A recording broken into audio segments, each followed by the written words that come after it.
अस्सलाम वालेकुम। जापान की खबरें तो आप बाकायदा सुनते रहते हैं, इमाम साहब So sagt पेश कर रहे हैं आजकल। Imam Saab, gibt immer Nachrichten von Japan. आज नहीं, अभी पहुंचे नहीं। Er ist bis jetzt nicht da in der Moschee. Ist er vielleicht nach Japan gegangen? Sagte Sur. वहाँ जो इस वक्त चूँकि रात के 10 बजे होंगे गालबन, Momentan sind es 10 Uhr in Japan camp में इकट्ठे होने वालों का मजमा होता है। und die तशरीह हो चुकी Menschenmenge, die um unsere Camp gesammelt ist, die ist nicht mehr vorhanden होते हैं um diese Zeit. Da sind nur ein paar japanische Freunde da, die Interesse haben an dieser Sendung und die interessieren sich dann गुरु वहाँ für die होगा।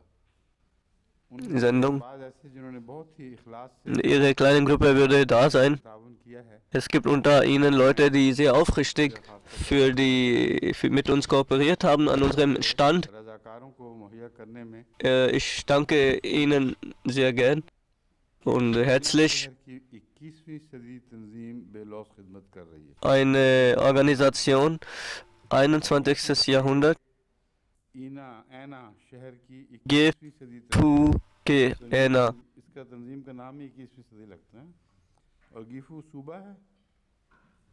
So ungefähr heißt die Organisation. Und die तक leistet große Hilfe. सामान हमारे कैंप के जरिए तकसीम करवा चुके हैं। Und sie haben uns इनके रजाकार 11 ने बना कर दिया है। Zimmer, 11 Lastwagen सातों der Hilfsgüter unserem Stand zur Verfügung gestellt.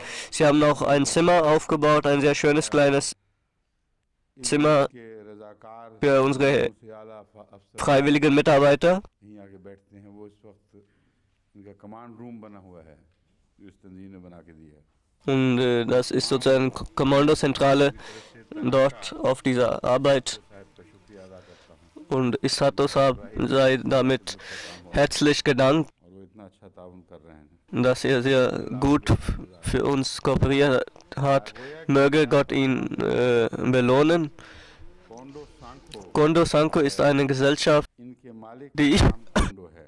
also der Eigentümer heißt Kondo. इस दफा भी Der hat sehr gut kooperiert und auch diesmal sehr gut kooperiert hat. देख जिसमें 500 अफराद का खाना पक जाता है Und die haben, भी मुहैया की है। diese Gesellschaft hat einen großen Topf zur Verfügung gestellt von 5, wo man für 500 Leute kochen kann. Church भी बहुत ताउन कर रहा है। Eine Kirche hilft uns auch sehr und wir müssen करीम ने खुद अहले किताब को ihnen danken, denn Koran ruft selbst die Ahle Kitab, die Völker der Bücher, werden aufgerufen zu helfen und die Kirche Hiroshi Kanda ist der Pfarrer. हैं और बहुत ही Er ist sehr aufrichtiger Helfer und हाथ आगे करते हैं मदद के लिए, ist immer bereit, als Erster zu helfen. Und मांगने के लिए नहीं। जापान के कोने कोने से आए हुए जापानी रजाकार es gibt viele Freiwillige, बाज हों, die aus verschiedenen Regionen von Japan gekommen sind. Und ich danke Ihnen allen में हमारे an dieser Stelle. ऐसे रजाकार हैं जो Unter den japanischen Freiwilligen gibt es 3, die sehr wichtig sind und als sehr मोहब्बत से जमात के कैंप में खिदमत सरंजाम। angesehene Leute angesehen werden. नात्सुयामा Und das ist erstmal der Professor Natsuyama. Der zweite ist Miyoshi Miyoshi और तीसरे हैं und der dritte Yamamoto. इनका नाम चूँकि ख़ास तौर पर Und बड़ी मोहब्बत से रिपोर्टों में मिलता है, इसलिए मैं इनका er wird sehr liebevoll in den Berichten erwähnt, deshalb danke ich ihm sehr herzlich. Und Tasuda, Familie Tasuda, das ist eine ganze Familie, भी आके खिदमत में साथ शामिल die bereits früher geholfen hat und jetzt auch hilft. रहता फरमाए। Möge Gott ihnen allen helfen und ihre Hilfe बाज aufs Beste belohnen. गए हैं Es gibt Ahmadis, die unaufgefordert Chanda zahlen alle zahlen entsprechend ihrer Fähigkeit, mehr oder weniger. Und das ist kein offizieller Spendenaufruf, sondern das will ich auch nicht. क्योंकि और भी बहुत से खिदमत के काम Denn es gibt viele andere Sachen, wo die Jamaat ihre Verantwortung tragen muss. आइए अब दर्स शुरू करें। Nun kommen wir zum Dars. أعوذ بالله من الشيطان الرجيم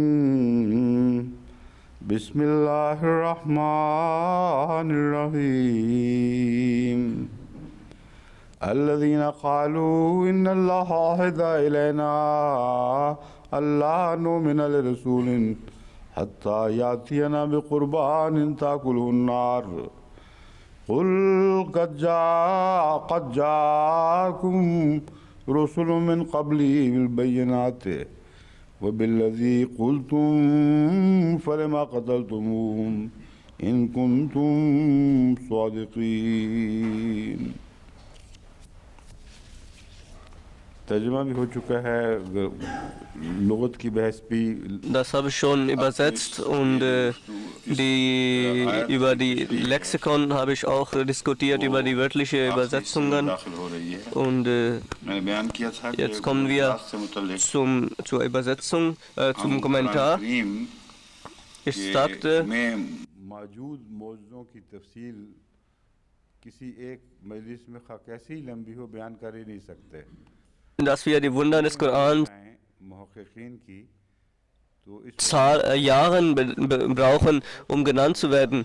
Ganze Gelehrten haben ihre Leben damit verbracht, die Wunder des Korans zu erklären. Und wir wissen nicht, wann welche Wunder des Korans enthüllt werden. Und das ist ein großes Wunder des Korans, dass ऐसी पेशगोइयाँ वाबस्ता न हों जो पूरी हो चुकी हैं या हो रही हैं ताकि आइंदा की पेशगोइयों पर एतबार आ जाए बस साथ साथ ऐसे दलाइल पेश करता चला जाता है जो Koran gibt also immer wieder klare und deutliche Beweise und Argumente, wo von dem letzten Tag die Rede ist. Dort werden bestimmte Offenbarungen, bestimmte Prophezeiungen genannt, die erfüllt werden. Deshalb zu behaupten, dass man die Wunder des Korans umfassen kann, ist falsch. Manchmal erscheinen uns plötzlich bestimmte Wunder, die früher nicht beachtet wurden. Und die Wunder, die unsere Zeit betreffen, früher wurden die ignoriert und diese Verse wurden gar nicht diskutiert. Zum Beispiel, wo über Atombombe die Rede ist, dort ist so genau und präzise beschrieben, dass es nur die Atombombe sein kann. Das ist ein Wunder des Korans, dass es viele Schichten der Bedeutungen hat. Auch wenn die richtige Bedeutung verborgen bleibt, kann an der Oberfläche eine andere Bedeutung geben und man kann nicht sagen, dass das Wort an sich bedeutungslos ist. Und der verheißene Messias hat spirituelle Übersetzung, Interpretation des Korans gemacht. Trotzdem gibt es bestimmte Bedeutungen, die in Zukunft und späterer Zeit zutage treten. Und heute ist Atombombe bekannt und heute kann man das nicht anders übersetzen. Sie können metaphorisch über andere Sachen nachdenken.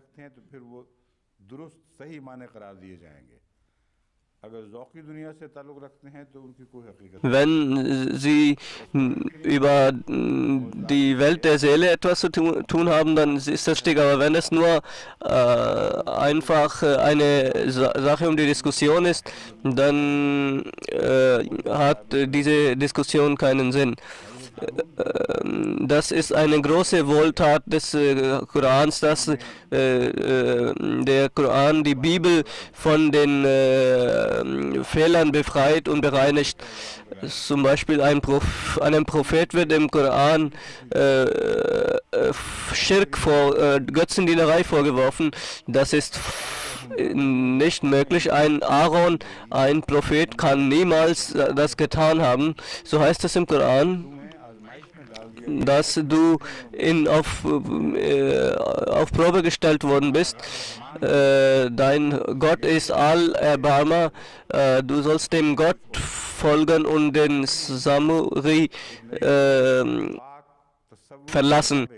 So wird der Koran zeigt den Propheten so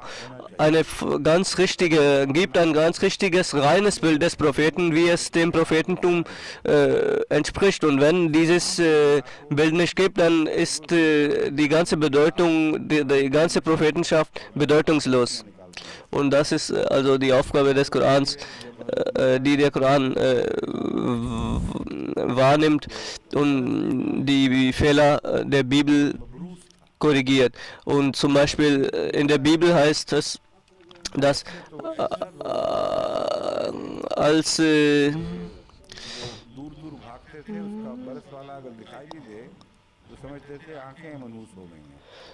ein Mann, als Moses, dass die Hand von Moses war weiß wie Eis. Im Koran heißt es, aber zeig deine Hand. Das ist ganz weiß und rein und überhaupt nicht wie eine Hand eines Erkrankten, sondern eine schöne weiße Hand. Und das wird ganz und gar nicht so aussehen, dass es irgendwie erkrankt ist. Und in der Bibel heißt es ja anders, dass die Hand irgendwie eine kranke Hand, eine weiße kranke Hand ist. Und das ist also auch ein klarer Unterschied in der Darstellung von Koran und Bibel. Bani Israel hat eine lange Reise gemacht, von einem Ort zum anderen. Und die Kinder, außer den Kindern, 600.000 Männer waren das, die dieses Delta überquert haben und dann ihre Reise fortgesetzt haben. Und eine Gruppe war auch dabei und viele Vierbeiner und viele andere Sachen. 600.000 Männer, Frauen, Kinder. Damals hatte man viele Kinder. Und wenn man 5 Kinder im Schnitt annimmt, dann sind das 3 Millionen, eine Karawane von 300 Leuten. Das ist angebrochen morgens.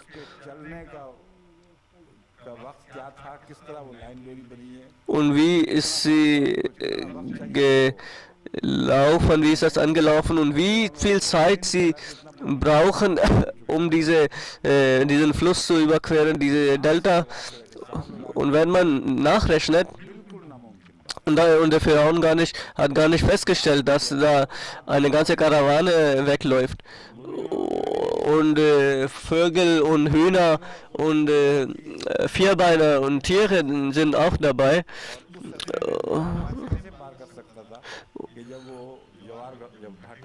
Und es gibt auch Flut und Ebbe und nur bei Ebbe könnten sie das Delta überqueren und Flut kommt ja nach wenigen Stunden und dann müssten sie ja ertrinken. Und das ist natürlich klar, das ist eine große Übertreibung. Damals lebten wahrscheinlich nicht einmal im ganzen Ägypten so viele Menschen, wie dieser Karawane groß angegeben wird. Im Koran heißt es, hast du nicht gesehen, die aus ihren Häusern ausgewandert sind aufgrund von Furcht und wenige tausend waren. Uluf heißt 1000, einige tausend. चंद हजार का Einige tausend कार्यदारद है, ist eine große Sache, तस्लीम aber der Verstand kann das akzeptieren. Aber Millionen Menschen, 3 Millionen Menschen ist doch unmöglich. और वो सफर इतना Und die Reise ist so gefährlich, उस वक्त पूरा निकलना dass um die Zeit selbst auszuziehen war wirklich gleich dem Tode. Gott sagte, akzeptiert diesen Tod, dann werdet ihr befreit von einem anderen Tod. फिर उस मौत के आज़माइश में Dann stellte er sie auf die Probe des einen Todes und bewahrte ihnen vor dem anderen Tod. किसी बहस की जरूरत नहीं रहती। Und das ist eigentlich die klare Aussage des Korans und da braucht man nicht lange zu diskutieren. अपने नबियों को जो Über die eigenen Propheten werden befleckt, die Propheten werden befleckt und manche werden gar nicht als Propheten akzeptiert und viele werden als heilige Personen anerkannt und die sehr heilig sind, zum Beispiel David und Salomon. किताबों के बाप के बाप Und in der Bibel gibt es Kapitel und Kapitel, wo diese Menschen befleckt werden, wo sie als die schlimmsten, als die größten Übeltäter ihrer Zeit bezeichnet werden. Und auch, da müsste man nachdenken, dass es ein schlechter Mensch war. Das war ein Prophet Gottes, ein Mensch, der mit Gott kommunizierte, und sie akzeptieren, dass dass diese Menschen mit Gott kommunizierten. वो मुशरिक कौमों की बीवियों को अपना खुदा बना लेते हैं। Und so heißt es in der Bibel, dass sie ihre Götter annehmen, und Sklave ihrer Frauen werden und ihren Glauben verkaufen und alles Schlechte tun und andere Frauen anderer Männer haben wollen und ihre Männer dann in den Krieg schicken und bestimmte Menschen dazu bestimmen, dass der Mann getötet werde und damit ich seine Frau heiraten kann. Das sind die Vorstellungen, die die Bibel gibt von diesen Propheten. Und wie heißt es im Koran? Im Koran werden diese Menschen bereinigt von allen solchen Vorwürfen, die werden freigesprochen. Das sind die heiligen Menschen, die Tag und Nacht Gottes gedenken. Und im Koran heißt es, die pflegten so Gottes zu gedenken, dass auch Berge und Vögel mit ihnen zusammen Gottes gedachten. So, das erinnert mich an den Vers von Koran, von verheißten Messias. Admi sagt, dass auch Engel in deinem Lobe singen, heißt es in einem Vers des verheißten Messias. Und so haben auch Berge mit ihnen gesungen. Und der verheißene Messias sagt aber noch Größeres, da er spricht vom heiligen Propheten, da er ein Diener des heiligen Propheten ist, sagt, nicht nur Menschen, sondern auch wir singen so im Lobe des heiligen Propheten, dass auch die Engel uns beistimmen.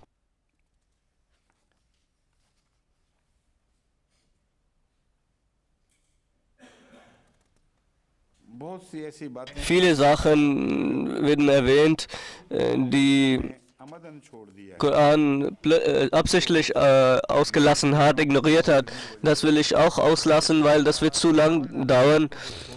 Koran hat bewusst ausgelassen, weil diese Sachen unakzeptabel sind oder gar nicht erwähnungsbedürftig sind. कि कुरान करीम ने ऐसी नहीं छोड़ी। Und nichts hat Koran von der Bibel ausgelassen, was erwähnungswert wäre oder wichtig wäre. Und das ist ein unveränderliches Prinzipium des Korans. Das können Sie auf jede Sache anwenden. Das Koran, alles was wichtig ist von der Bibel, das wird im Koran übernommen und alles wird auch korrigiert. और कोई बात ऐसी Und बातों तक महदूद ही नहीं जो सिर्फ बाइबल में बयान हो, उनमें इजाफे करता है। Koran beschränkt sich aber nicht auf die Aussagen der Bibel, sondern er erweitert dann die Sachen und fügt dann Sachen hinzu, die für die Vervollständigung der Bibel notwendig sind. Es gibt Leute, die sagen, dass Koran bei der Bibel abgeschrieben ist und das ist natürlich, sie haben überhaupt nicht die Fähigkeit, Koran und Bibel zu vergleichen, denn das sind drei Sachen, diese drei Prinzipien, daran man erkennen kann, woher der Koran eigentlich stammt. Alles, was der Koran von der Bibel übernimmt der Koran das auf die Weise, dass es erstmal korrigiert und dann das erweitert und Sachen hinzufügt, damit es korrigiert wird. Und da sieht man, dass es nicht bei der Bibel abgeschrieben ist, sondern das sind Sachen, dass es Gottes Wort ist. Zum Beispiel die Aussage im Koran, dass der Pharao, dass der Leichnam von Pharao zu sehen sein wird, seine Mumie. Und der Koran, das steht überhaupt nicht in der Bibel. Und Koran sagt, beim Versinken hat Pharao gebetet, oh Gott, erlöse mich. Und da sagte Gott, das ist jetzt gibt es keine Zeit für die spirituelle Erlösung. Heute werden wir deinen Körper erlösen. Warum werden wir dich erlösen? Damit die Nachkommen den Menschen ein Zeichen an dir nehmen. Du hast kein Anrecht auf diese Erlösung, aber die kommenden Menschen ein abschreckendes Beispiel an dir nehmen. Das ist eine große Sache. Erstens ein Anspruch. Und darüber könnte die Bibel sagen, das ist eine Behauptung. Und die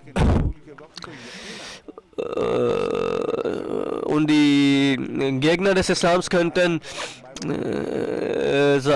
gegen den Koran angreifen, dass Koran hier nur Behauptungen macht. Woher hat der Prophet erfahren, was Gott mit Pharao sprach? Aber Gott gibt einen Beweis. Gott gibt immer Beweis. Und der Beweis in diesem Fall ist, dass die Zukunft davon erfahren wird. Und die Zukunft hat heute gesehen. Und das ganze Zwiegespräch zwischen Gott und Pharao, das gibt es gar nicht. Und die Araber wussten gar nicht, dass die Zivilisation von Ägypten, die jetzt unter Erdreich liegt, und die Mumien der Pharaos entdeckt werden. Und ich hatte die Ansicht vertreten in einer meiner Ansprache, dass diese Angabe im Koran das zweierlei bedeuten kann, dass erstens kein spirituelles Überleben für Pharao geben wird oder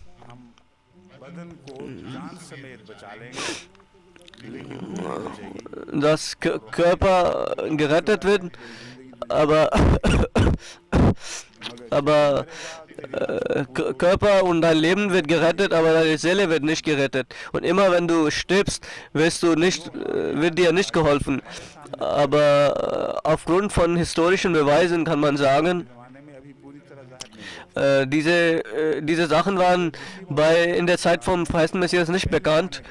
Und der verheißene Messias hat die erste Bedeutung vorgezogen.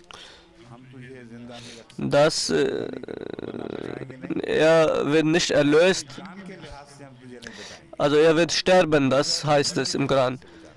Aber dein Körper wird erhalten. आज उलमा ने मुझे लिखा है Viele Gelehrten haben mir geschrieben, dass ich dem verheißenen Messias widersprochen habe. Das stimmt nicht. Quran की तारीफ Der verheißene Messias sagt das, was im Koran steht. Und der verheißene Messias kann nur das sagen, was in seiner Zeit bekannt war. Quran पर मामूर हो वो अपने वक्त की मालूमात Ein anderer Mann, लगाता है। jedermann wendet sein eigenes Wissen und Wissen seiner Zeit auf den Dienst des Korans an. तेरे बदन को बचाएंगे Im Koran heißt es also, wir werden deinen Körper erretten. Das könnte heißen, तारीख की इन बातों के ऐन nach den normalen Aussagen des Korans unfold हुई है। und die Geschichte, die aufgerollt wurde und die Tatsachen, die और अगर उसको नजरअंदाज hervorgetreten sind,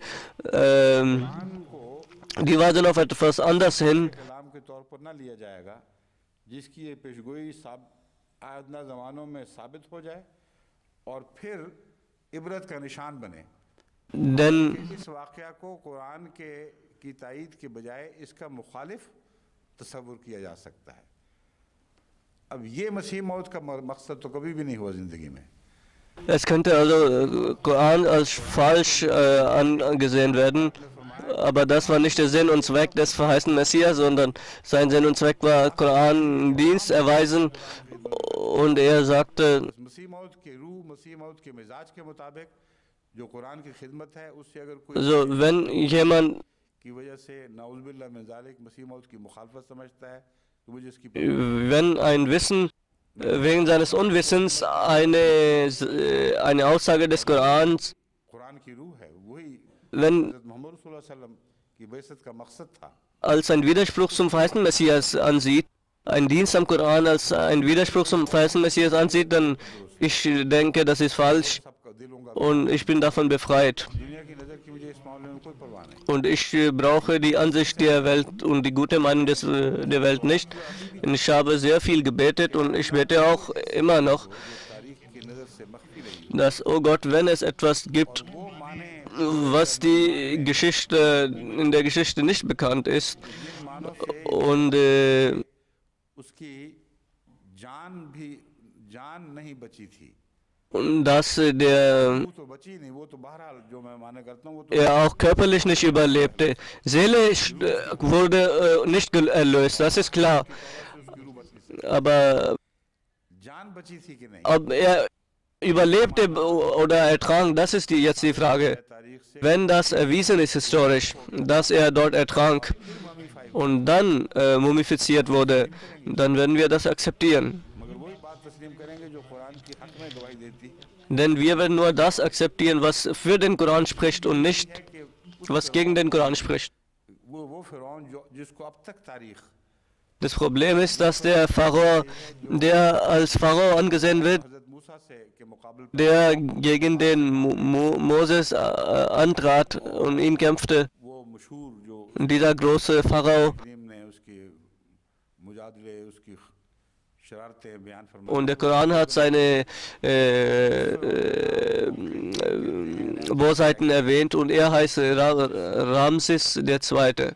Hieß er. हजरत मूसा और यहूद के खुरूज Und ये खुरूज की बहस चूंकि चल रही है nach dem Exodus von Moses und Juden उसके बाद बहुत मुद्दत तक जिंदा रहा lebte er viele Jahre danach, nach dem Exodus, und er starb im Alter von 90 Jahren. और उसकी लाश Und sein तक इबरत के निशान के तौर पर महफूज है Sein Leichnam, seine Mumie ist immer noch als Mahnzeichen da. और नहीं जिससे पता चले कि ये Und साल की उम्र में गर्क होके मरा था अगर ये हो तो हम कह सकते es gibt keine Anzeichen dafür, dass dieser Mann ertrank. Und wir könnten sagen, dass der Koran um 60 Jahre sich verkalkuliert hat. मरने वाले की लाश Aber dieser Leichnam ist nicht eines Ertrunkenen, sondern eines natürlichen Tod gestorbenen Menschen. Quran की आयत दूसरे माने का इम्कान Wenn es eine Möglichkeit besteht, हमें उसको जरूर कबूल im Vers des Heiligen Korans, dass eine andere Interpretation möglich ist, dann müssen wir diese andere Interpretation annehmen und akzeptieren, aber die andere Option auch offen lassen. मददगार हैं कहता रहता Und ich forsche in dieser Sache und lasse auch forschen und lasse mir helfen von verschiedenen Leuten.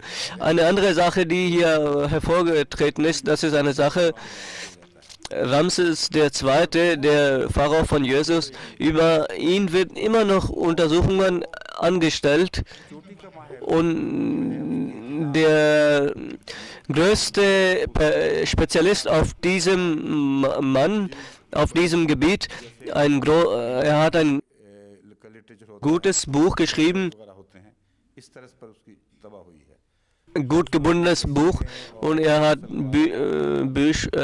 Bilder und viele andere Sachen angegeben und eine merkwürdige Sache geschrieben. Diese merkwürdige Sache ist, dass der Pharao, der den Moses auferzog und ihn Unterschlupf gewährte, gegen ihn kämpfte Moses nicht, sondern er kämpfte gegen irgendeinen Sohn von diesem Pharao.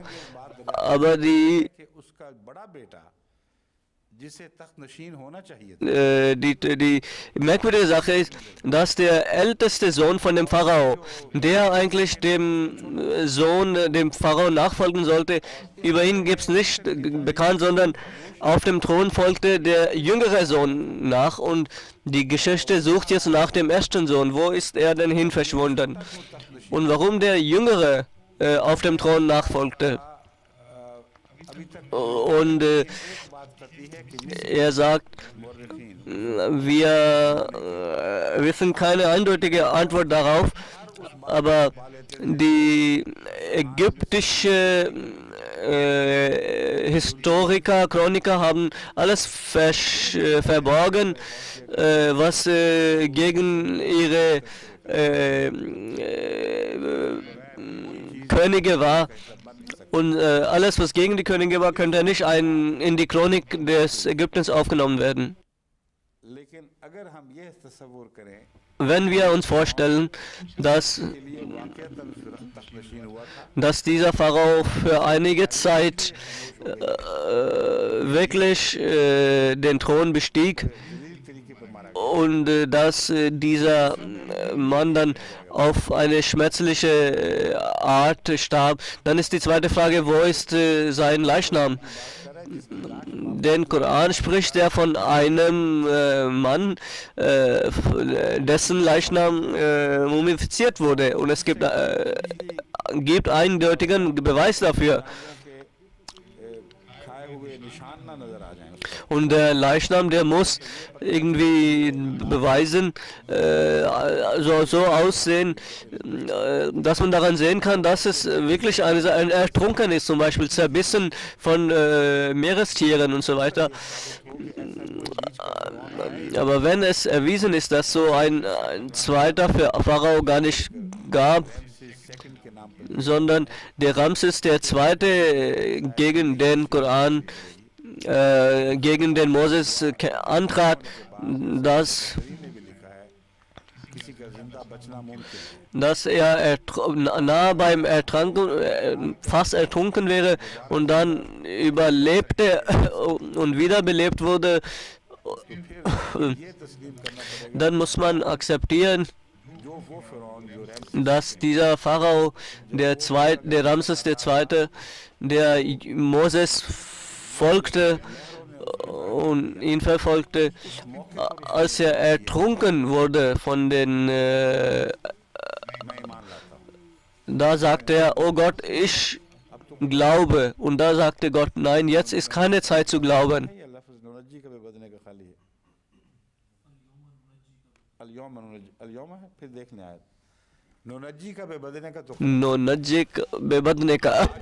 Heute अब जो भी माना इसमें निकलेगा अभी असल आयत देखेंगे ये कतई बात है, अल्लाह Es gibt फरमाता है कि klaren Beweis dafür, dass deine Seele jetzt nicht erlöst werde.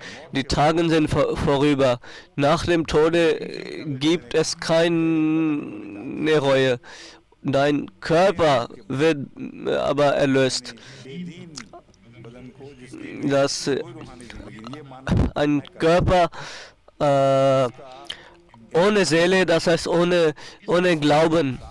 जब वो गर्क हो रहा था तो उसने दुआ की है Und da er nach dem Ertrinken war, deshalb hat er gebetet und seine Helfer waren dabei und viele seiner Helfer, die bestimmt ihn helfen wollten und ihn ans Land gezogen haben und dass sie ihn wiederbelebt haben.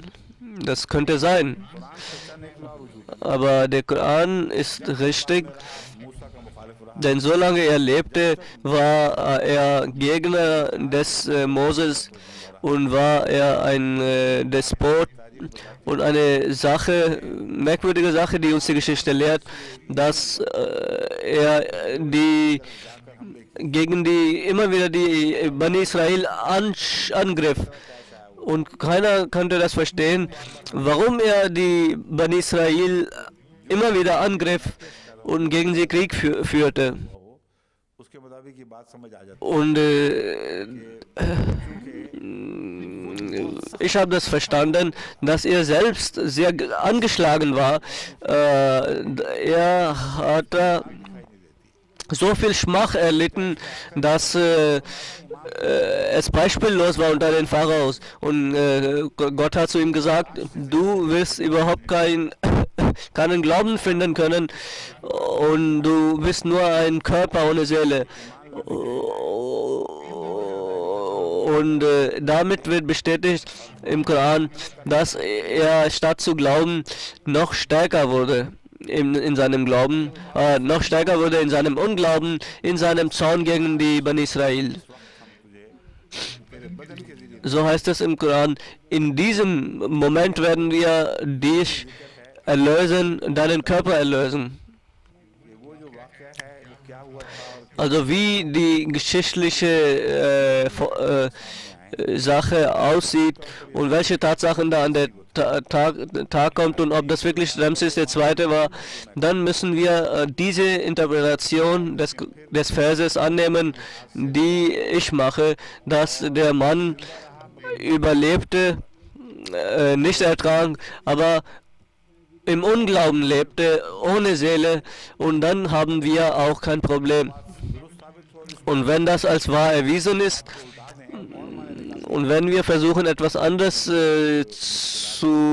eine andere Übersetzung und eine andere Interpretation zuzulassen, dann haben wir andere größere Probleme. Das ist ein Wunder des Korans, dass über einen ertrunkenen Mann gesagt wurde, über ihn vorausgesagt wurde und es gab keine Möglichkeit, damals die Leichen zu mumifizieren, und wir erleben das mit eigenen Augen, dass der Leichnam mumifiziert wurde. Aber wenn eine andere Mumie gefunden wird, wo wirklich ein ertrunkener Pharao gefunden wird, dann kann man auch die andere Interpretation annehmen. Sie sagen, Koran hat kein Wunder gezeigt, aber Koran hat eine interessante Art zu beweisen, dass diese Menschen fühlten, dass es Wunder war. Denn Koran hat die Reaktion gezeigt, denn diese Menschen haben von dem Zauber des Korans gesprochen. Denn die Sachen, die nicht verstanden wurden, die den Verstand betäuben, das wird als Zauber benannt. Was war los mit den Kuffar? Die sahen zwar nichts, keinen Zauber, aber den Propheten als Zauberer bezeichneten. Und diese Verhaltensweise der Mekkaner wird im Koran erwähnt. कुछ हो नहीं रहा था तो जादूगर क्यों कहते हैं? Wenn es nicht möglich war, warum haben Sie dann, Sie sagten, कोई माँ फौकुल आदत चीज आप दिखाते ही नहीं थे। der heilige Prophet hat nichts, kein Wunder gezeigt. Warum haben Sie ihn dann als Zauberer bezeichnet? Waren Sie dumm, dass Sie nichts Unmögliches sahen, aber ihn trotzdem als Zauberer bezeichneten? दावा नहीं करता कि मौजा दिखाया। Koran, und Sie sagen, Koran hat kein Wunder gezeigt. Und Koran sagt, immer wenn wir ein Zeichen zeigen, dann verspotten sie diese. Aber sie geben zu, in haza illa sihrun mubin. Das ist ein offenkundiger Zauber. Das ist unmöglich, was wir sehen. Entweder unsere Augen sehen was Falsches, das ist kein Wunder, sondern ein Zauber. Das müsste natürlich ein Wunder sein. Deshalb haben sie das als Zauber bezeichnet. Alle Wunder von Moses waren auch reine Zauberei in den Augen der Menschen. So heißt es weiter im Koran. Und als zu ihnen das Recht und die Wahrheit kam, da sagten sie, wir sehen das als eine Zauberei an. Und wir glauben nicht an die Zauberei. Denn sie sagten, das sei kein Wunder, sondern Zauber, und dann leugneten sie das. Und das finden wir auch bei den Verfolgern von alten Propheten.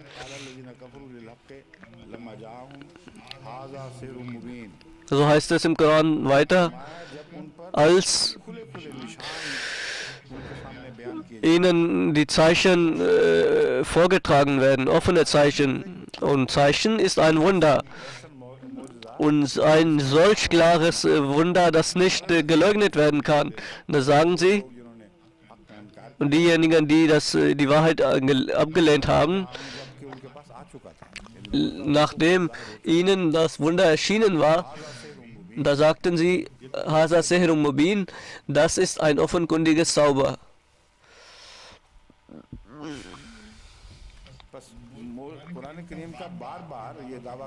Also immer wieder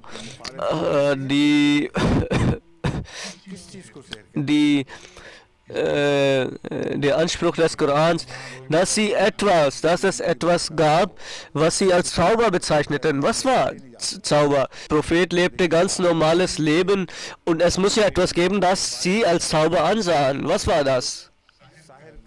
Denn sie haben schon von Anfang seiner Zeit den heiligen Propheten als Sahir, als Zauberer bezeichnet und den Leuten damit Schrecken eingejagt vor dem heiligen Propheten und daraus Vorteile zu ziehen versucht.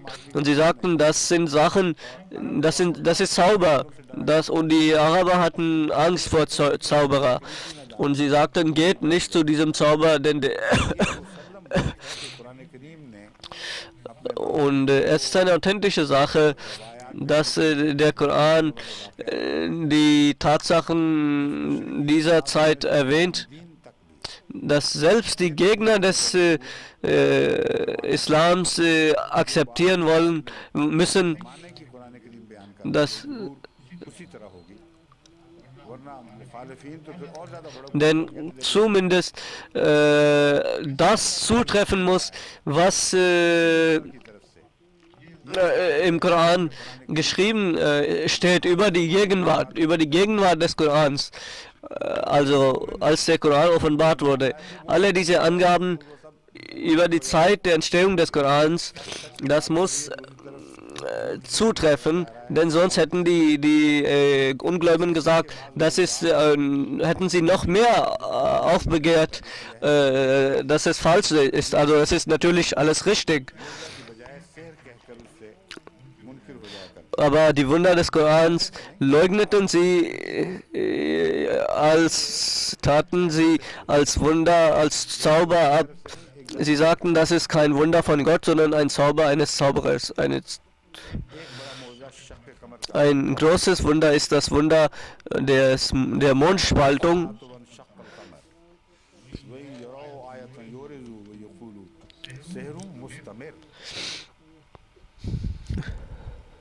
देखो क़यामत या इंकलाब की घड़ी करीब आ गई Die Zeit, im Koran heißt es, और चांद टुकड़े हो गए die Zeit der Wende ist da und der Mond hat sich gespaltet.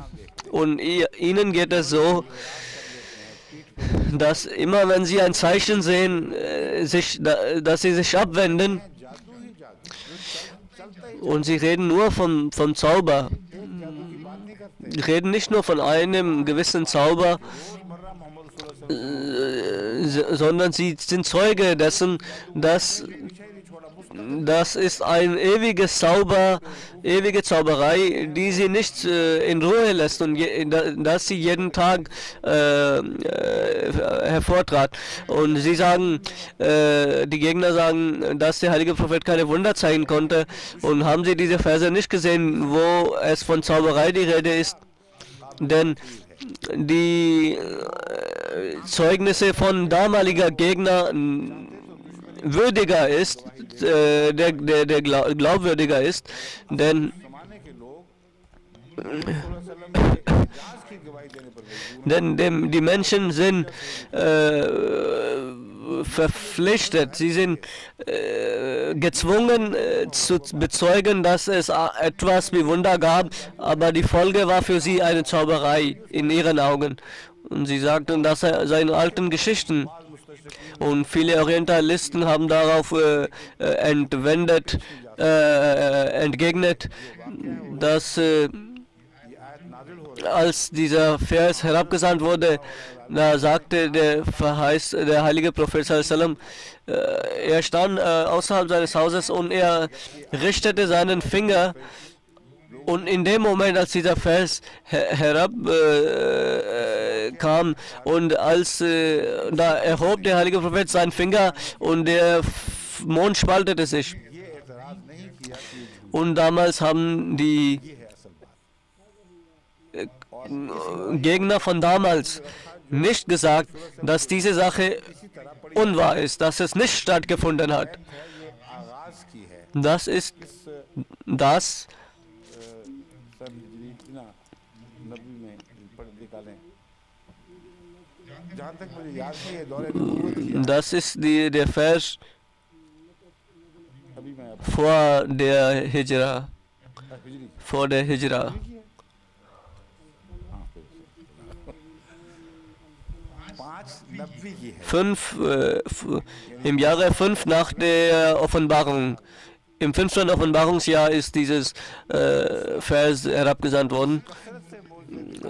Und zu dem Zeitpunkt hatte der heilige Prophet solche zahlreiche Wunder gezeigt, dass sie zu ihm sagten, Serum Mustamir, ein dauerndes Zauber. Und danach hat der heilige Prophet 8 Jahre lang bei ihnen gelebt und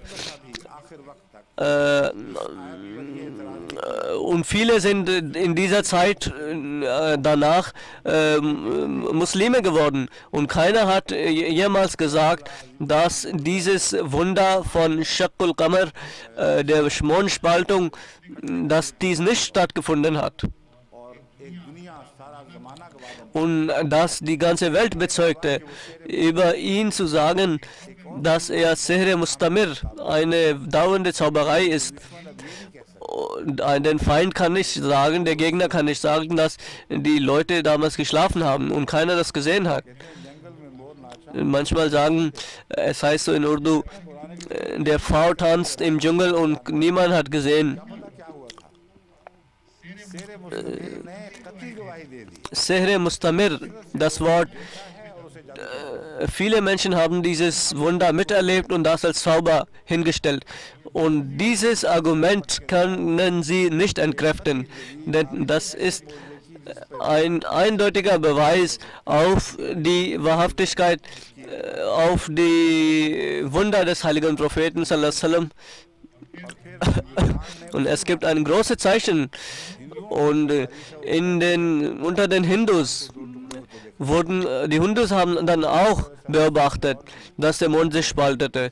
Der verheißene Messias hat andere Sachen, Zeugnisse historische Zeugnisse versammelt. Wie das geschehen ist, das wissen wir nicht. Es gibt verschiedene Erklärungen. Aber kein Zweifel, dass es passiert ist.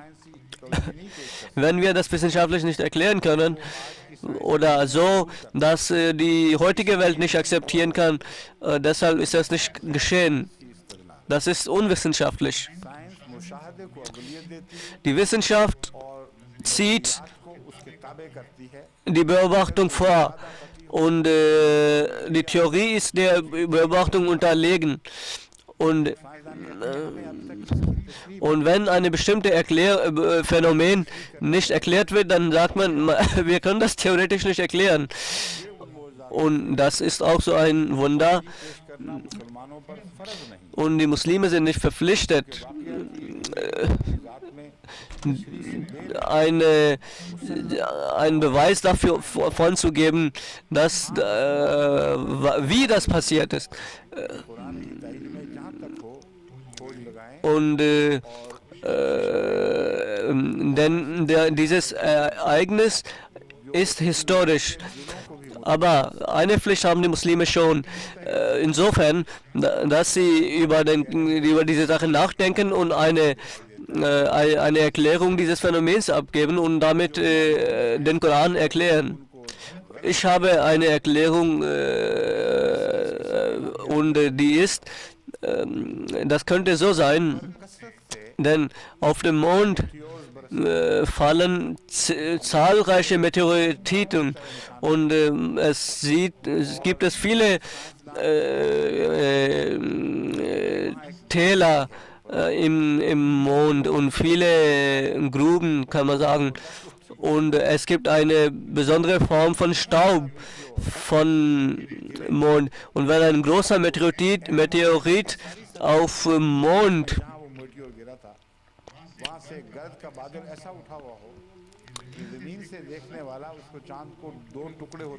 und aufgrund dieses Meteoriten könnte der Staub entstehen und das ist ein leichter Staub. Das ist nicht wie Erdenstaub dicht und der Mond könnte in zwei Teilen zerspalten erscheinen und das könnte so erscheinen, dass er in zwei Teile sich teilte und dann wieder eins wurde. Denn auf der Erde ist auch so etwas geschehen. Zum Beispiel der Meteorit, dem man den plötzlichen Tod von Dinosaurier zuschreibt, es hat einen Sturm gegeben von Norden bis Süden und es ist ein Staub entstanden. Und dadurch ist dunkel, also die Atmosphäre hat sich so verändert, dass sind die Dinosaurier gestorben. Und wir meinen, das ist schnell von sich gegangen, aber also das sieht so aus, als ob es schnell von sich gegangen sei, aber das mag sein, dass es 100.000 Jahre gedauert hat. Und die Erklärung des Todes von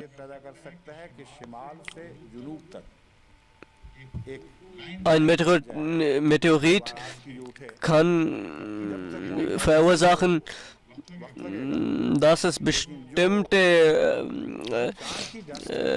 auf der Erde Atmosphärenveränderungen stattfinden, die eine Zeit in Anspruch nehmen, aber auf dem Mond, da der Staub sehr leicht ist, kann das sehr schnell von sich gehen.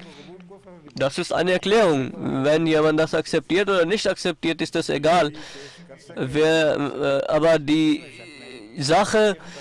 Tatsache, dass diese Shaqul Qamar, die Mondspaltung stattfand, dass sie beobachtet wurde, das ist historisch, das ist belegt und wie das passiert ist, dazu kann eine Erklärung geben.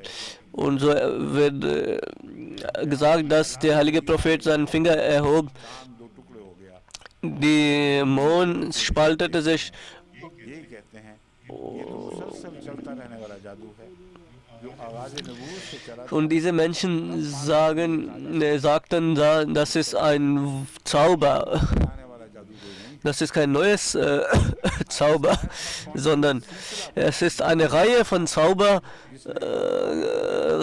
gegeben bis zu jenem Tage, an dem diese Mondspaltung stattfand. पेशगोइयों के ताल्लुक में गुलबत रूम की जो So zum Beispiel die Prophezeiung im Koran, Ghalabat al-Rum, das ist ein großes Wunder des Korans. In welchem Jahr ist dieser Vers herabgesandt worden? हिजरत के बाद का आगाज़ ही में वो होगा कि Das ist kurz nach der Hijra, wahrscheinlich.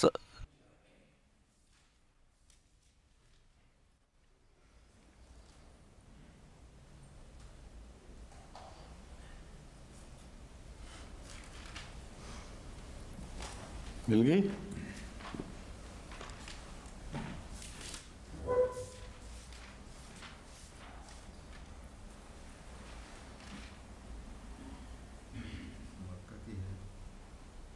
मक्का की सब इस पे यही कहते हैं, यानी मक्की है। कहते हैं, लेकिन इसकी डेट फिक्स करना जो है वो डिफिकल्ट है। क्यों? Die Sure ist mekanisch, aber es ist nicht leicht, eine Zahl der Offenbarung zu bestimmen. Ein Jahr der Offenbarung zu bestimmen. उससे हिजरत से भी पहले का है और भी ज़्यादा शान। So, das ist noch Großartiges. मौज़े की शौकत ज़्यादा बढ़कर रोशन Und das Wunder ist noch großartiger. Und ich dachte, das ist sofort में सहाबा ये nach der Hijra passiert, कि हमारी वापसी कब होगी। denn in Hijra haben die Gefährten oft gesagt, wann werden wir zurückkehren? मुफस्सिरीन का ये तहकीक शुदा Und das ist eine geforschte und gut ausgeforschte Tatsache, dass diese Sure im 6. Jahr des Prophetentums der Offenbarung तो वही बात जो मेरे जहन में खलफशार पैदा करती है erschienen. इसकी मजीद तहकीक करवाएं क्योंकि उसके बाद सिर्फ 2 साल बाकी थे Denn danach gab es nur 2 Jahre. हिजरत के बाद। तो क्या उन 2 सालों में ये गुफ्तगू हुई थी? ये बहस मजीद तहकीक की मोहताज है। Hier muss man noch etwas ausforschen. मतलब ये है, अब मैं इसका तर्जुमा पढ़ता हूँ। ग़ुलिबत रूम फ़ी अदनल अर्ज़ व हुम मिन बाद ग़लबहिम सयग़लिबून फ़ी बिद्अ सिनीन लिल्लाहिल अम्रु मिन क़ब्ल व मिन बाद व यौमइज़िन यफ़रहुल मोमिनून बिनस्रिल्लाहि यंसुरु मन यशाअ व हुवल अज़ीज़ुर रहीम वादल्लाह ला युख़्लिफ़ुल्लाहु वादहु वलाकिन्न अक्सरन नास ला यअलमून।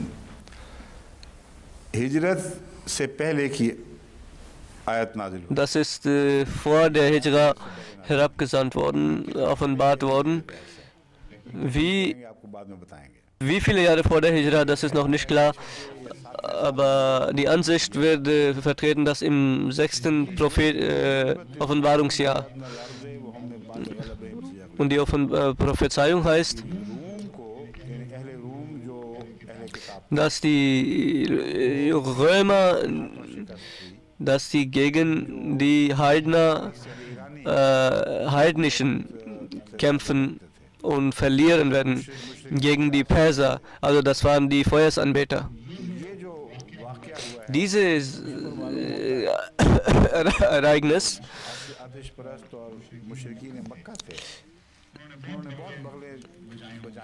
dass sie sich gefreut haben müssten, dass euer Glaube dem der Christen und der Römer ähnlich ist und deshalb werden wir gewinnen, weil die Perser gegen die Römer gewonnen haben und das ist nichts Unmögliches. Bestimmt haben sie darüber gesprochen oder nicht, unbeachtet dessen, ob das sowas gab. Koran misst dem sehr viel Bedeutung bei.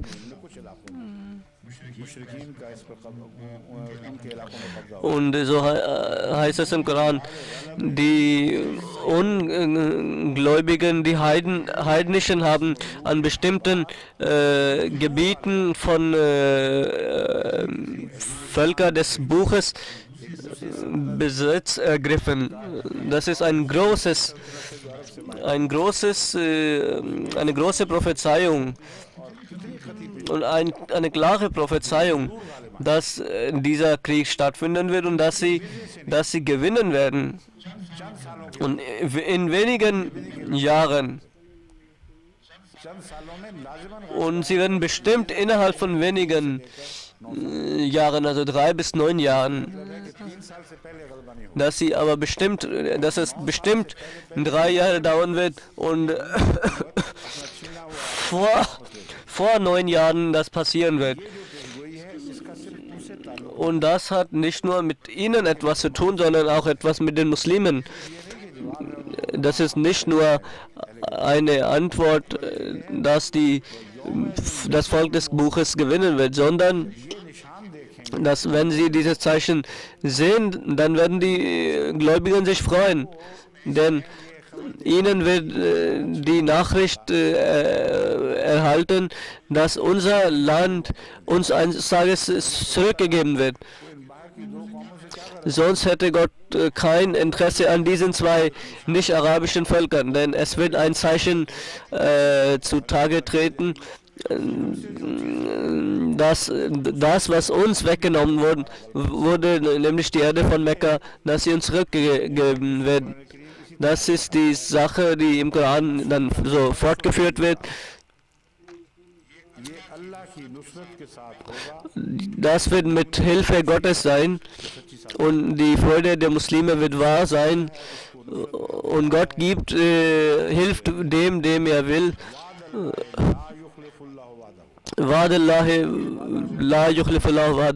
Dass dieses Versprechen war an die Muslime und das ist ein klares Versprechen und Gott wird das bestimmt einlösen. Und die meisten wissen gar nicht, wovon hier geredet wird. Und wenn dieses Vers vor der Hijra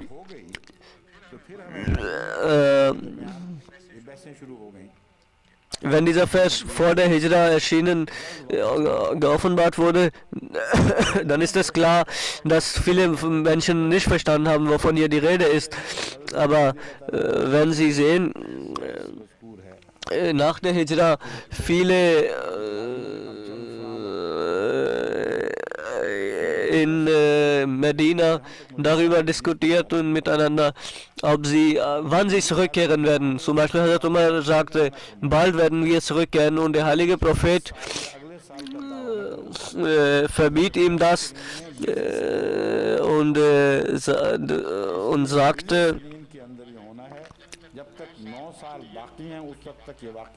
der heilige Prophet verbiet ihm und sagte zu ihm, er soll nicht von 1 und 2 Jahren reden, sondern von 3 bis 9 Jahren und in diesen Jahren wird es stattfinden.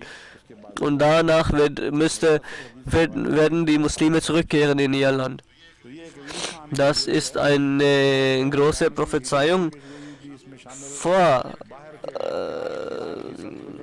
der Zeit der Hijra ist das klar ausgesprochen worden und über die Prophezeiung, über den Krieg. Das sind alles große Wunder, die beispiellos sind und deren gleiche nirgendwo sich finden lassen.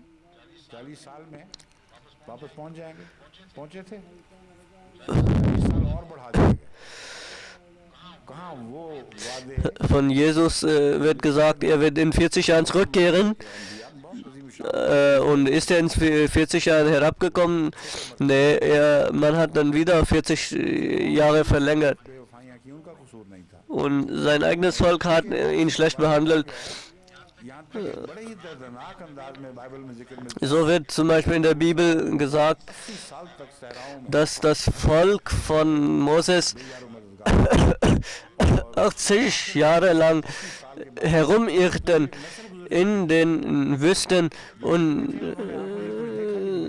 nachdem eine ganze Generation vergangen war,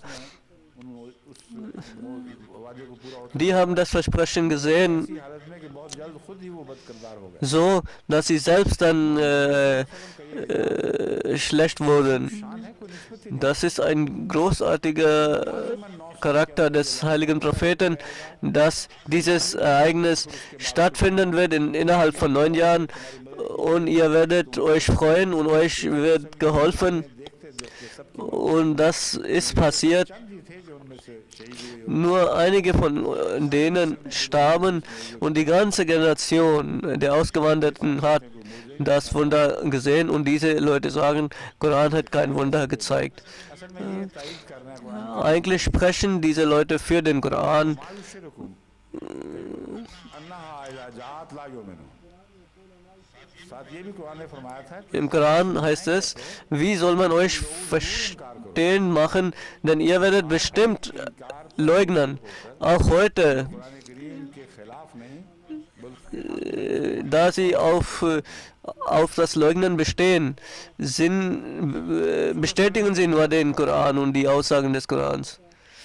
सूरह अल माइदा में So ein weiteres Wunder in Maida मा उनज़िला इलैका मिर रब्बिक gibt es den Vers, फमा बल्लगत रिसालता वल्लाहु यासिमुका मिनन नास इन्नल्लाह ला यहदिल कौमल काफिरीन।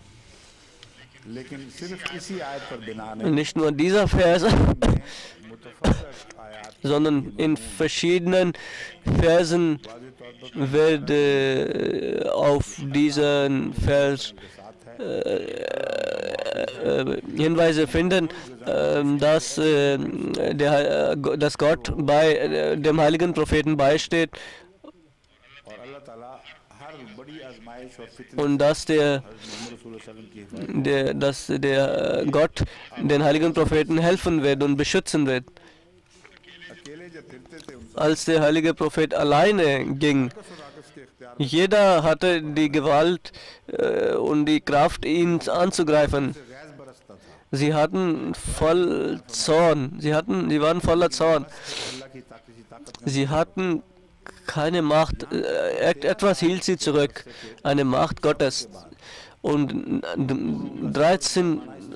nach 13 Jahren में तकलीफ नहीं पहुंचाई मगर रसूलुल्लाह सल्लल्लाहु अलैहि वसल्लम के कत्ल का konnten sie nicht planen, den heiligen Propheten zu ermorden. Und da 13 साल के बाद nach 13 Jahren machten sie einen Plan. ऐसी कमजोरी की हालत थी Da war der Zustand und der Muslime so schwach und Hazrat Abu Bakr, Hazrat Ali जिन पर बिना थी जिस हिजरत und Hazrat Umar, das waren 3, बिरात रसूलुल्लाह सल्लल्लाहु अलैहि वसल्लम की जात पर ही थी मगर ये für die die Auswanderung notwendig war.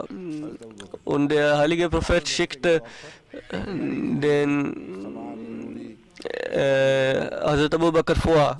वो निकले हैं तभी भी किसी को शक नहीं पड़ा Als er auswanderte, dachte keiner darüber nach, was los ist.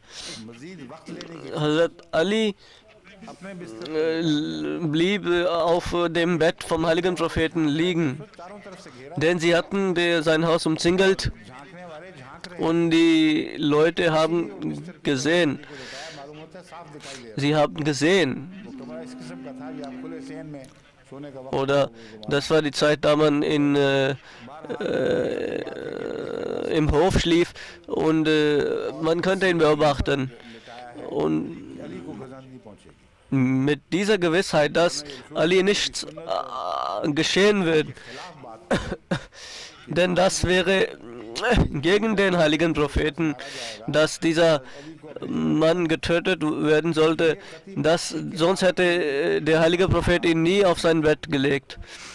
और इसलिए भी कि अबू तालिब के बेटे Und deshalb auch nicht, weil er war der Sohn von Abu Talib. उसकी औलाद से Und sie hatten eine Feindschaft gegen den heiligen Propheten, nicht gegen die Kinder von Abu Talib. को बचाने के लिए अगर कोई दुश्मन Und es gab viele mächtige Söhne von Abu Talib. जिस तरह शिया पेश करते हैं वैसा मामला नहीं है कि बहुत बड़ा खतरनाक वाकया था जिससे Und wie die Schiiten das vorlegen, dass es Unmöglichkeit war, परवाह भी नहीं की इस बात की कि अली उनकी जगह लेटा था किसी ने ना पूछा ना कोई तकलीफ keiner hatte ihn gefragt, nicht einmal beschimpft. Das बिल्कुल दुरुस्त था Das war richtig gesehen von dem heiligen Propheten, dass sie dem Hazrat Ali nicht antun würden. Aber das war richtig von dem heiligen Propheten. से निकल जाते हैं और वो आंखें सारी अंधी हो जाती हैं उनको कुछ नहीं पता कौन Und Hazrat Ali liegt im Bett von heiligen Propheten und der heilige Prophet zieht aus dem Haus, geht durch diese Umzingel von diesen Leuten, ohne sich zu verkleiden oder so. Und er entkommt diesen Menschen und das ist ein Wunder, ein beispielloses Wunder. Ein Wunder des Vertrauens, das der heilige Prophet in Gott setzte. Und er kommt aus dieser Umzingelung und geht so weit, dass als Hazrat Ali aufwachte, morgens dann feststellte, dass Ali auf dem Bett liegt. Und dann nehmen sie die Spurensucher mit und kommen bis zur Höhle von Thor. लाजिमन ये इस जगह दाखिल Und der Spurensucher sagt, diese Leute sind hier in dieser Hölle. Und der heilige Prophet und Hazrat Abu Bakr haben gehört, dass sie das sagen. Aber da machte eine Spinne ihr Netz um die Hölleneingang und auch eine Taube legte dort ein Ei. Und Quran एक तरफ कहता है कि तमाम हिफाजत की जगह जहाँ इंसान अमन हासिल कर सकता है उनमें सबसे कच्चा घर मकड़ी का घर Und Gott sagt, में किसी को पा ein Spinnennetz ist das Schwächste, wo der Mensch Zuflucht finden könnte. Und Gott sagt, ऊपर से बातें हो रही हैं उनके पाँव und der heilige अबू बकर और Prophet aber findet Zuflucht sozusagen durch den Spinnennetz. दिया तो वो देख लेंगे Das nur noch einen Schritt und sie werden uns sehen. सोलह सलम का ईमान Und da wird das Vertrauen und Glaube und Überzeugung des heiligen Propheten, da sagt er, La tahzan inna Allaha ma'ana. Und खुदा था जिसने उस वक्त उनको trauere nicht, betrübe dich nicht, Gott ist mit uns. Denn Gott ist der Mächtigste und mit allen Mächten, Eigentümer aller Mächten. इनको मोजा ना दिखाई दे तो क्या Und auch wenn das kein लेकिन इस सिलसिला अभी जारी Wunder ist, dann was ist das? Dieses geht aber weiter, तक उनका ख्याल था इससे आगे जा नहीं सकता denn sie wüssten, dass sie nicht weitergehen können. यहाँ नहीं है तो फिर ये जमीन में गिर गई Und der Spurensucher sagte, wenn sie nicht in der Hölle sind, dann könnten sie entweder von der Erde verschlungen sein oder sich in der Luft aufgelöst haben. लेकिन दुश्मन प्यासे Aber der Feind ist blutdürstig und voller Scham wegen ihrer Niederlage. Aber Suraka ist ein Mann, der weiß, dass das nicht möglich ist. Die müssen hier sein. अगर रात यहाँ बसर की है Dass sie die Nacht hier verbracht haben, müssten sie hier in der Nähe sein. Und sie geht, और रसूल सल्लल्लाहु अलैहि वसल्लम er folgt अब उस मौके पर भी dem heiligen Propheten. सल्लल्लाहु अलैहि वसल्लम के दिल में कोई खौफ Und auch dann hat der heilige Prophet überhaupt keine Angst, dass wir oder Furcht, dass wir gefangen werden. Der heilige Prophet sieht, dass der Pferd so schnell kommt und die उस पर सुराखा को रसूल सल्लल्लाहु अलैहि वसल्लम Füße ने समझ गया कि कोई बात है des Pferdes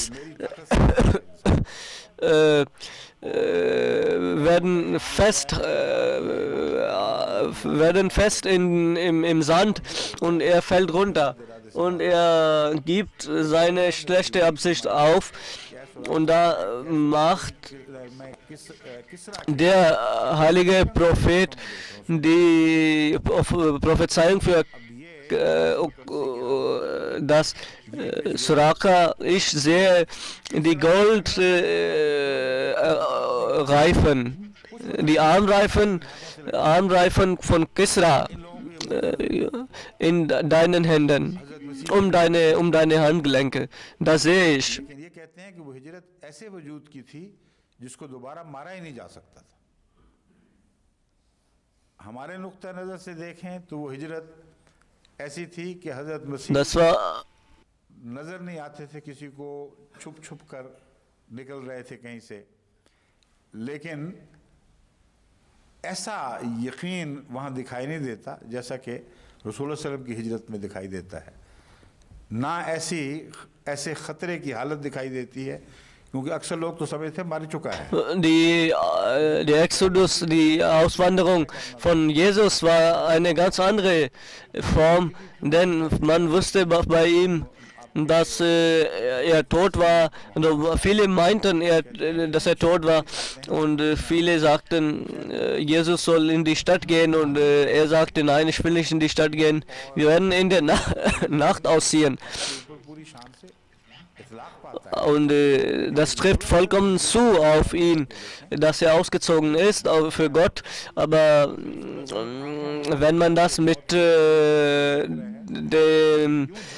der Auswanderung des heiligen Propheten vergleicht, dann sieht man, dass es eine vollkommene Form und dass der heilige Prophet praktisch den Tod in die Augen schaut und dann aussieht. Und die Christen sagen, Jesus ist ausgezogen und er war ja ein Wesen war, der nicht sterben konnte nach seiner Auferstehung. Und warum sollte er dann nicht in die Stadt gehen und warum hatte er Angst? Und er hatte nicht einmal seine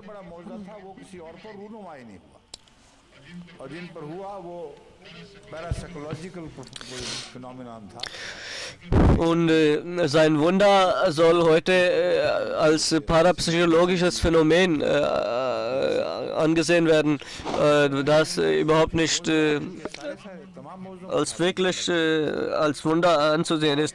Und jedes Wunder des Korans überwiegt die Wunder, irreelle Wunder. Und kein Wunder könnte gegen das Gesetz der Natur sein, gegen das Naturgesetz Gottes. Vor den Augen Gottes, vor den Augen der Menschen. Bei helllichtem Tage finden die Wunder statt und die Menschen beobachten die Wunder.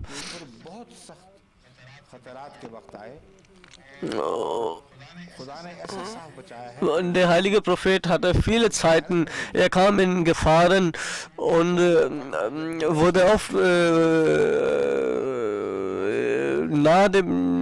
kam dem Tode sehr nah, aber wurde von Gott beschützt.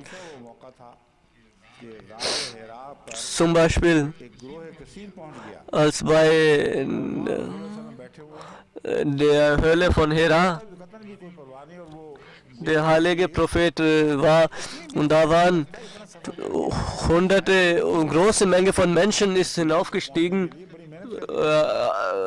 bis zur Höhle, zu der अक्लमंद यही है लेकिन नहीं देखते। und sie sehen nicht.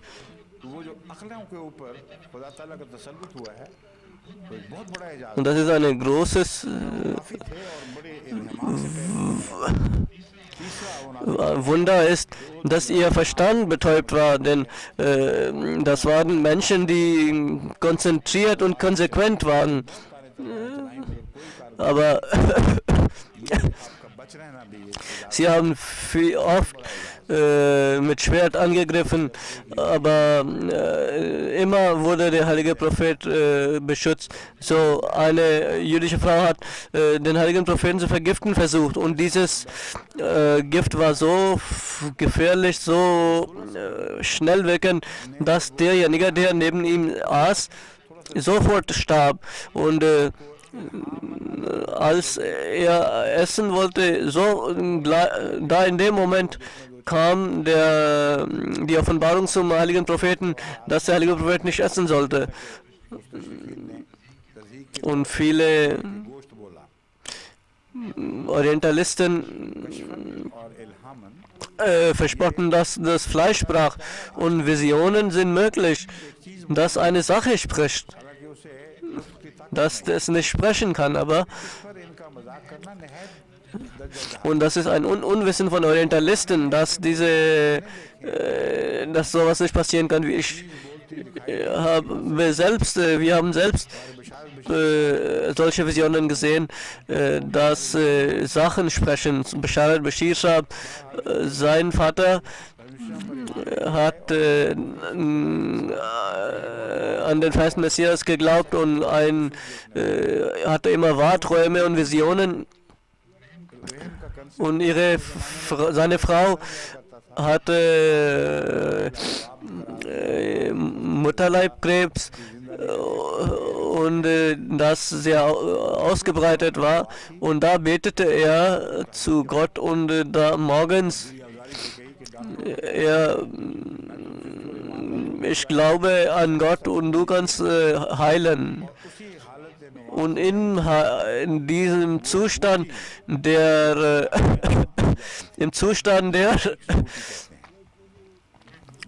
des Gebets sah er eine Kraut, die wir als Suchi-Kraut bezeichnen. Und diese Kraut tanzte vor ihm und er nahm diese Kraut und innerhalb von einer Woche kamen alle Anzeichen des Lebens in sie zurück und sie lebte उनका ये जो एजाज था दुआ का वो कसरत से लोगों की जिंदगी का मुझे बना sehr lange und dieses Zeichen half dann vielen Menschen auch. Ein Mirza Munawwar Ahmad Sahab, der Verstorbene, ein Bruder von mir, er hat dieses Medikament an die UNO geschickt und er sagte, ich bin als Arzt Zeuge, dass es keine Möglichkeit der Rettung gibt für die Menschen. Da उसके ऊपर फिर एक लाइफ में बड़ा जबरदस्त आर्टिकल छपा und diese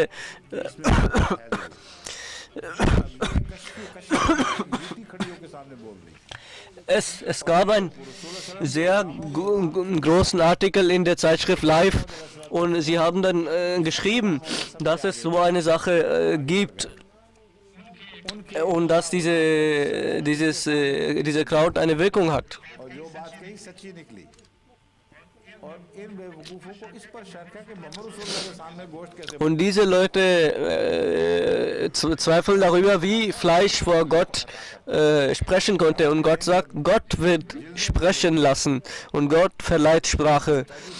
Und am jüngsten Tage werden die Haut sprechen und die Leute werden sagen, was passiert. Und Gott wird sagen, dass Gott allem Sprache verleihen kann. बड़े फख्र से पेश करते हैं और वो बोटी बोल जाए तो वो उनको तकलीफ होती है दो पैमाने Es gibt zweierlei Maß. के मोज़े खा किसी किस्म Die biblischen तभी तब कबूल न करते Wunder, उनको बड़ी die nicht akzeptiert werden können, die werden als normale angesehen. Und wenn solche Wunder für den heiligen Propheten sind, dann sagen sie, verspotten sie diese und पीठ फेरते हुए चले wenden sich ab और रट लगाई हुई है कि मोज़े कोई नहीं und sagen, dass es kein Wunder ist. आज भी जारी Und das ist auch heute, geht weiter und das wird sehr lang und das lasse ich jetzt. Quran करीम में मज़कूर आइंदा ज़माने की So im Koran die Prophezeiungen der nächsten Zeit. Das ist ein großes Wunder, eine Reihe von großen Wundern, unendliche Wunder, eine niemals endende Reihe. फ़िरौन की बात में Zum Beispiel das von Pharao, das ist über Vergangenheit und das ist über eine Zeit, wovon der heilige Prophet nicht wusste. Und Koran sagt, du hast nichts gesehen zum heiligen Propheten. Und Gott hat gesehen und Gott hat dir das gesagt. Und ज़माने में उसी पेशगोई ने पूरा होना था वो पूरी हो गई Und eine Prophezeiung müsste in Zukunft passieren, in Erfüllung gehen sollte und die ist in Erfüllung gegangen. से चंद में आप Und einige Prophezeiungen aus der Surah Takwir, Vers 2 bis कुवेरत वज़ल नुजूम कदरत वज़ल जिबाल सुयरत वज़ल इशार उतलत वज़ल वहूश उतलत इसका जो der erste Teil, Ash-Shamsu Kuverat, नुजूम कदरत Isal Nujumo. रूहानी तशरीह हैं तो हमारी तरफ Wir haben viele spirituelle Erläuterungen, ज़ाहिरी तौर पर जिस्मानी तौर पर इस पेशगोई का पूरा होना अभी तक हमारी तरफ से नहीं aber ob sie wirklich materiell tatsächlich in Erfüllung gegangen sind, das können wir noch nicht bezeugen. Aber das फिर वो सिलसिला शुरू कर देता है bezieht sich auch auf पहले पूरा हो जाए इज़ा शम्स कुवेरत वज़ल नुजूम कदरत Isa Shamsu ईमान लाना एक तरफ Kuverat wa Isa Nujumu Nakdarat. आइंदा ज़माने में कैसे Wenn die Sonne verhüllt ist und wenn die Sterne betrübt sind, wir können momentan darüber nicht sprechen, aber spirituell kann man sagen, सूरज जो है वो रोशनी उसकी दीन की रोशनी dass वो नजरों से ओझल कर das Licht der Sonne, das Licht des Glaubens verhüllt sein wird und die Sterne des Glaubens betrübt sein werden. सितारों से मुराद आपके सहाबा Die Sonne ist der heilige Prophet sallallahu alaihi wasallam und die Sterne sind die Gefährten und die Gefährten der letzten Zeit. ना वो सूरज दिखाई देगा ना उन सितारों की रोशनियाँ उनकी रहनुमा बनेगी जबकि अमलन खुदा ताला फरमाता है रसूल सल्लल्लाहु अलैहि वसल्लम फरमाते हैं कि मेरे सितारे तो Der heilige Prophet sagt, meine Gefährten sind wie Sterne, wem ihr auch folgt, werdet ihr recht geleitet. Das ist die eine Bedeutung, die spirituelle Bedeutung. आगे मजमून बता रहा है कि जिस्मानी मानों में बाकी सारी पेशगोइयाँ Und weiter, wenn man hier weiterliest, diese Suche, bis dann, dass diese alle Prophezeiungen in Erfüllung gegangen sind, dann müssen wir diese zwei Prophezeiungen, wenn die Sonne verhüllt ist und wenn die Sterne betrübt sind, das müssen auch körperlich im äußeren Sinne, auch äußerlichen Sinne in Erfüllung gehen und das werden wir vielleicht erleben. Zum Beispiel beim Atomkrieg sich der Staub und Rauch verbreitet. Da könnte sein, dass die Sternenhorizont verdunkelt wird क्या वक्ती तौर पर आप oder betrübt wird. Und das ist passiert in Irak, अगरचे इन्होंने शरारत के obwohl तौर पर एटॉमिक हथियार इस्तेमाल किए थे वसी sie haben Atomwaffen da eingesetzt, verborgen. Kleine Atombomben haben sie eingesetzt तेल का जलना और und es ist sehr viel Rauch entstanden und die Forscher haben, die darüber geschrieben haben, dass, der Horizont von Irak und die Anrainerstaaten betrübt war, unklar war. जमीन की वार्मिंग अपना शुरू हो जाए जो कार्बन डाइऑक्साइड की ज्यादती से होती है। Und das könnte schlimme Folgen haben. Und ich sage Ihnen, dass wir ein kleines Beispiel davon gesehen haben, sozusagen einen Vorgeschmack. Jebalus Suyarat. Wenn die Berge fortgeblasen werden,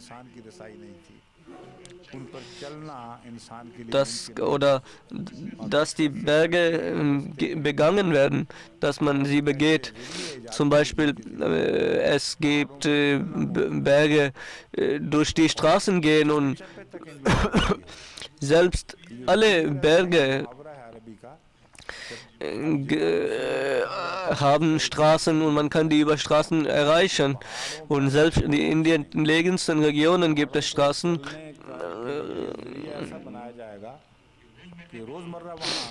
Und in den Bergen wird es jeden Tag Leben geben. Oder dass die großen Berge fortgeblasen werden, von einem Ort zum anderen gebracht werden. Das ist auch alltäglich. Große Berge werden mit Bomben, mit Dynamit verschwunden und das passiert auch in Rabwa. Vor 11 Jahren habe ich da viele Berge gesehen und diese Berge gibt es dort gar nicht mehr. Ich habe jemanden gewarnt, man sollte da nicht nach Bergen suchen.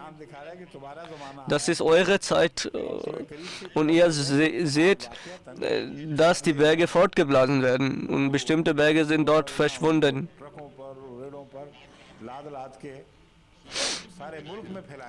Und diese Berge von Rabwa werden verteilt über das ganze Land. Und das ist auch früher gemacht worden und diese Erfüllung ist auf diese Weise in großer Art und Weise in Erfüllung gegangen. Und wenn die hochschwangeren Kamelstuten verlassen werden, das kann zweierlei bedeuten. Erstens, diese Kamelstute sehr schnell laufen konnte. Das, so sagt, das ist meiner Ansicht nach noch nicht erwiesen. Ja, hier ist gemeint, dass man sich für die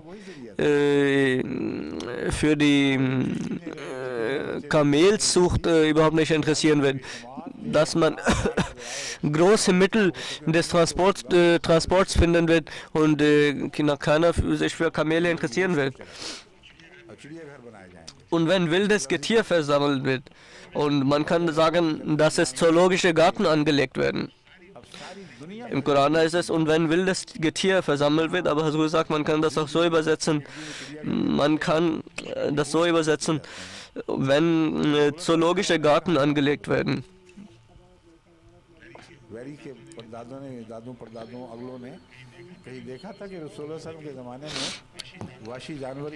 Dass so wilde Tiere irgendwo versammelt werden und in einem Zoo, diese Vorstellung gab es bei den Arabern überhaupt nicht. Bei den Römern gab es Löwen, die auf Christen, auf Verbrecher losgelassen wurden. Das ganz selten. Koran weist nicht darauf hin, sondern auf Zukunft, dass es passieren wird und das wird zum Alltag sein. Und wenn die Meere ineinander fließen, das kann vieles bedeuten, dass die Meere untersucht werden, also das kann auch heißen, wenn die Meere gespalten werden und dass die Wissenschaft des Meeres betreibt und die Meere ausforscht und Meereswege definiert. Und viele Bedeutungen hat das.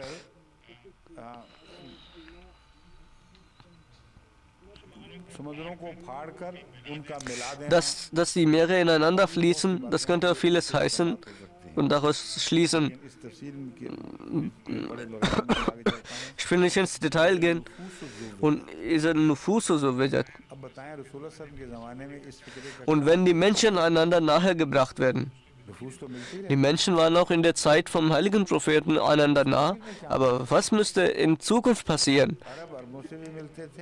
Araber trafen sich miteinander und mit anderen Leuten und sie waren Reisende. Aber worauf weist das hin? Wenn die Menschen einander nahegebracht werden, das musste auf eine ungewöhnliche Weise passieren. Das ist überhaupt nicht möglich, solange die Transportmittel von heute nicht erfunden worden sind, wo aus großer Ferne, wenn die Menschen aus großer Ferne einander erreichen können. Dann heißt es, dass es richtige Gesetze geben wird. Es gibt überall Unrecht geben wird, aber es gibt Recht geben, das beschützen wird. Es wird Gesetze geben, das den Menschen ihre Grundrechte verleihen wird. Daran ermangelte es unter den Arabern. Väter haben ihre Töchter umgebracht, keiner fragte sie danach. Aber es wird Gesetze geben, dass niemand einmal ein Kind töten kann, ein eigenes Kind töten kann oder das ist alltäglich, das ist Alltag in Deutschland.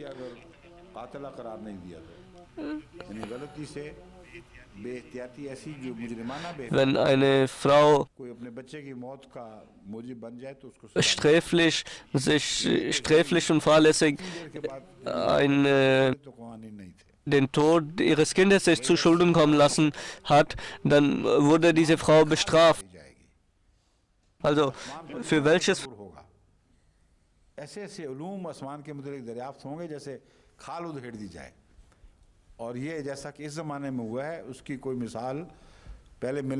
Und wenn der Himmel aufgedeckt wird und die Vorstellung von Himmel, die wir heute haben, die gab es damals nicht.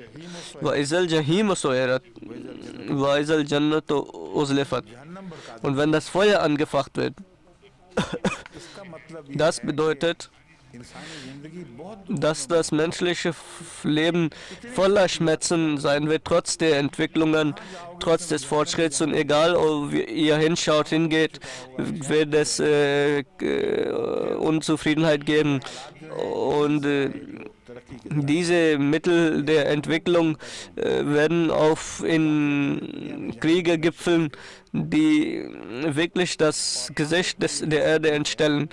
Und dann zum Letzten die frohe Botschaft, Vaisal Jannato Uzlifat, und wenn der Garten nahegebracht wird, dann wird Wohltat Gottes sein, dass der Gutes tut in jener Zeit, dem wird der Garten nahe sein. Das heißt, die Gemeinde der Letzteren des heiligen Propheten werden in diese Welt kommen und die sich entschließen und den Menschen den Garten immer näher rücken, immer näher bringen. Und diesen Dienst leistet die Gemeinde, und viele Fremde geben zu, dass dieses Jahannam, diese Hölle, kann nur die Ahmadiyya-Gemeinde in einen Garten verwandeln. Und ich war in Kanada und dort haben große Politiker waren an meiner Sitzung und sie haben offen gesagt, dass ihre Botschaft, nur die Botschaft der Ahmadiyya kann die Welt ins Paradies verwandeln. Sonst haben sie keine Hoffnung. Das ist eine so große America में जो लोग आए उन्होंने लिखा, उन्होंने मिलकर so großes Zeugnis für Isal Jannat Uslifat und wenn der in den Garten nahegebracht wird. In Amerika hat man mir gesagt, dass nur diese Gemeinde der Welt den wahren Frieden geben kann und nur diese Gemeinde den Menschen erretten kann. Und dieses और शुरू हुई है अभी। तो जब ये पेशगोई Prophezeiung hat angefangen in Erfüllung zu gehen. तो वो जो कुदरत सितारों के मुंह पर Und dann wird das betrübte Gesicht der Sterne, das wird gesäubert मुसीम अलैहिस्सलाम की ये पेशगोई und die Erfüllung des heiligen Propheten wird in उभरेगा, जिसके कदम मना Erfüllung gehen, dass der verheißene Messias kommen wird, der an dem weißen Minarett entstehen wird. Es gibt auch weitere Prophezeiungen des Korans, worüber wir morgen sprechen werden. अस्सलाम वालेकुम। Yeah!